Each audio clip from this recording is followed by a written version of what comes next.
What's up, everybody? Peter X, this Okafor here, doing another episode of Three Things for the Month. And hey, it gets busy during the holidays, and for me during the legislative session here as an employee of the Indiana House of Representatives. So I'm combining December with January. So the three things: number one, um, Roger Waters of Pink Floyd did Dark Side of the Moon redo. So I heard that was coming, was very interested in seeing what it was going to be like. Uh, Big Pink Floyd fan. At some point, I'm going to do all things music, focusing on Pink Floyd. But anyway, so that dropped, and we're going to cover that. This thing number two for the Rolling Stones Tattoo You, and I'm going to leave you in a little bit of suspense as to why that's number two. And then my final third thing of the month is 2024 is the 60-year anniversary of the funk. You know, I love my funk, so yeah, that's why we're gonna roll there. I mean, we had the 50-year anniversary of hip hop in 1973, but look, without the funk, there ain't no hip hop, and I know, the boomers, black boomers, funk is their thing, and funk is evolving and changing, and it's not dying out, but it's different. Uh, and hey, but the funk is still the funk. The funk is strong, and hey, if no one else is going to celebrate the 60 years, I'm going to do it. So, number one, Roger Waters, Dark Side of the Moon redo.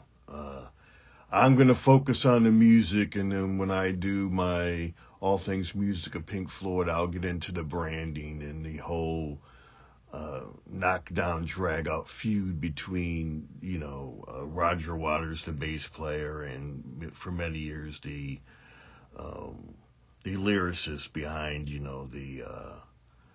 the concept albums of those great albums from Pink Floyd in the 70s, and his feud with David Gilmour, one of the greatest guitarists of all time. So I'll weigh on it and on that later. I'm going to focus on the music today. So the original Dark Side of the Moon was released March 1st, 1973.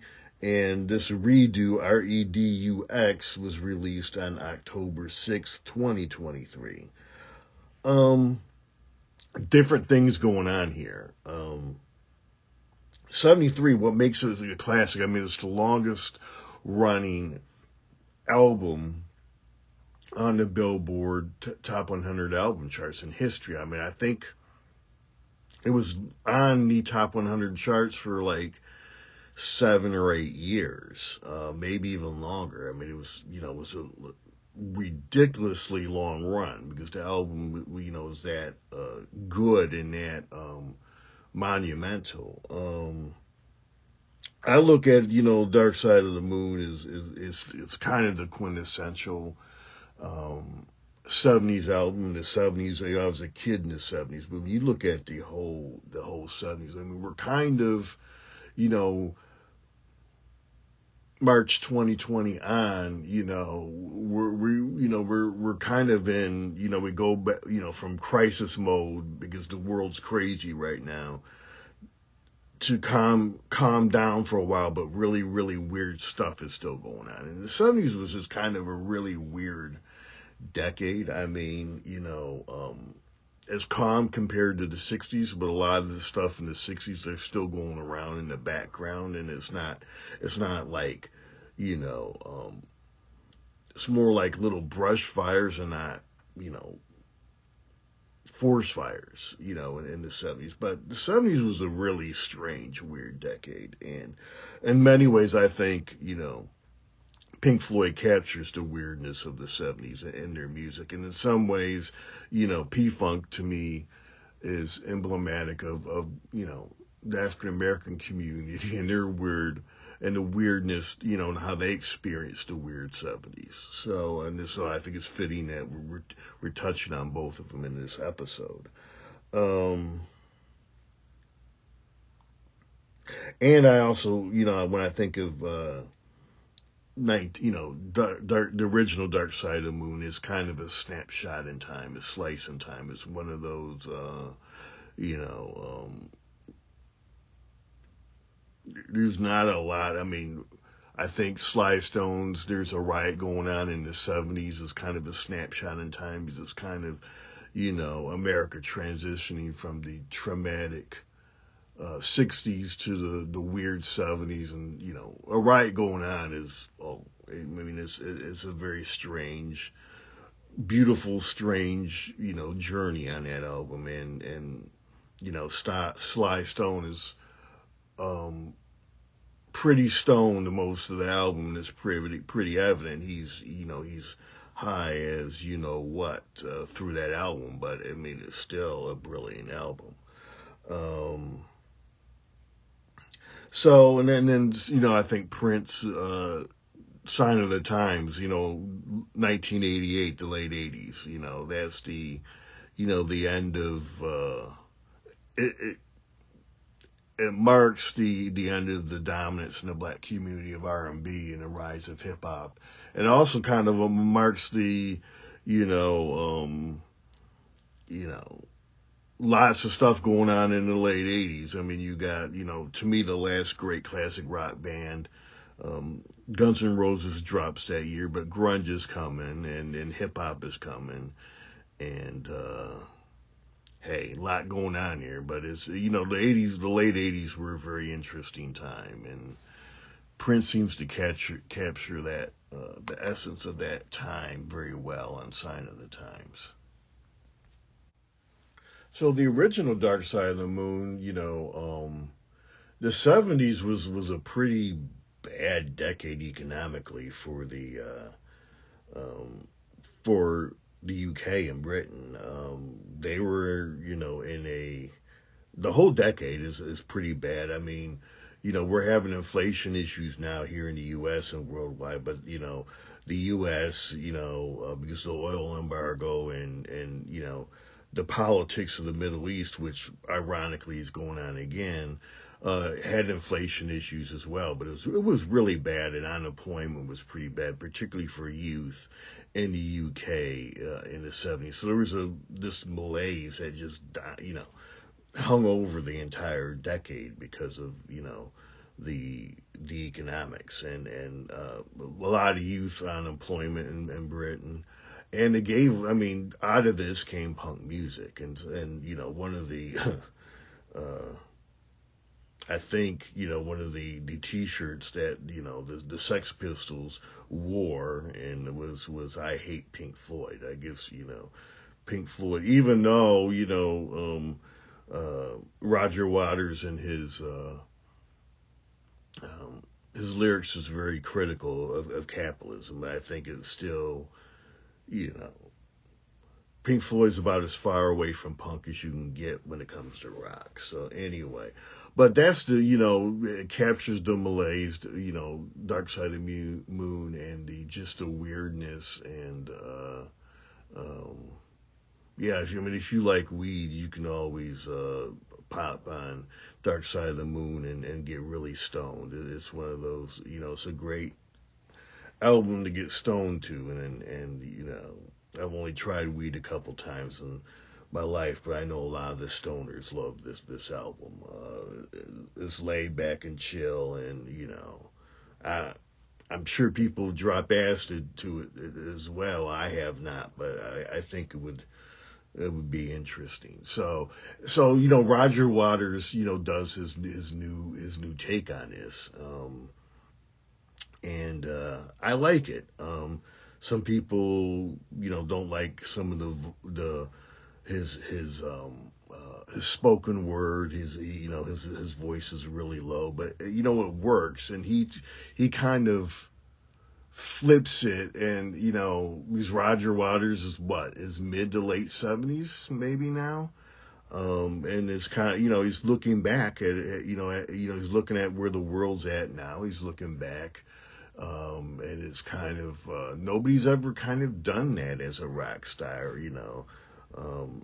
Everybody's still trying to be young and cool, and Roger Waters kind of, flips the script and, talking about, not only how he sees the world, but what it's like being old. I'm 57, so I'm getting there, and it's an interesting take. There's none of these folks, none of the blues guys. B.B. King wasn't talking about what it's like to be old, and so he is, give Roger Waters credit. He's taken some new avenues here. Thing 2, Rolling Stones, Tattoo You, released in August 24th, 1981. It's amazing how,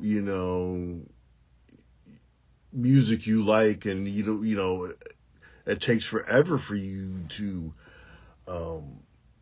learn about the story behind, some of this music. Well, recently, my, Google knows my algorithm, and it pops up a lot of music history stuff for me. My other addiction, like college football, and does a good job of that. But here's what I just recently found out, that this album, Tattoo You, is made up of totally outtakes from the 70s. So it turns out, this is found the Emotional Rescue album, and it turns out that the Stones needed an album, and Keith Richards and Mick Jagger, the two main songwriters, they've always had a hot and cold relationship. And let's just say, in the early 80s, it was very cold, and they were not dealing with each other. So they went into the vault and got some unfinished stuff, and got Mick, and Mick did the vocals, and this is what came of it. And I had no idea. Many people consider, fans and critics consider Tattoo You the best Rolling Stones album post, they had that great run at the end of the 70s, and but post Exile Main Street, because some people count Exile Main Street in that great run. I don't know. Exile Main Street is its own thing, at some point maybe I'll share my thoughts on Exile on Main Street, but certainly of the 70s, people, fans and critics are pretty critical of the Stones in that era, but everybody considers this Tattoo You to be the best album the Stones did of the 70s, which is interesting. So in the 70s, you have Goat's Head Soup in 73. It's Only Rock and Roll in 1974. Black and Blue in 1976. Those are actually my three favorite Stones albums of the 70s, and really overall, because they really get back to the blues hard on those, and they kind of stretch out in Goat's Head Soup. A lot of people think Goat's Head Soup is their worst album of the 70s, but, I'm always contrarian, and that's one of my favorites. And you have Some Girls in 1978 and Emotional Rescue in 1980. So, Start Me Up is the big, hit off this album. It's originally a reggae song, and it goes back to the Black and Blue sessions. Hang Fire, another big song off this album, goes back to 1975. Slave, I couldn't find what era that comes out of, but the other big one that, is Waiting on a Friend. That's the fourth big one off this era. And this goes back to Goat's Head Soup all the way back to 1972. So, everything on here, the four, big ones on this album span the entire decade. And it's just, you're like, wow, like, huh. What else is lying around in the Stones vault? But, yeah. So that's why, I kind of, you always learn interesting tidbits on your favorite music, if you're open to it and you keep your eyes open. finally the birth of the funk. Now, people argue when did it start, and most people out of sight or one of the 65 James songs. They usually don't, I got you or Papa has got a brand new bag, but when everybody non-musicians are a little confused on what the one is. But, James Brown did Papa Got a New Bag for a reason, because he knew he was onto something. And, that snare on Papa's Got a New Bag is accented. It's not as accented as it gets by, everybody in soul and R&B and by the mid 70s, but it's there. And, he did Papa Got a Brand New Bag in a song and called it that because he knew he had something new. So I kind of, do the birth of funk with Papa Got a Brand New Bag.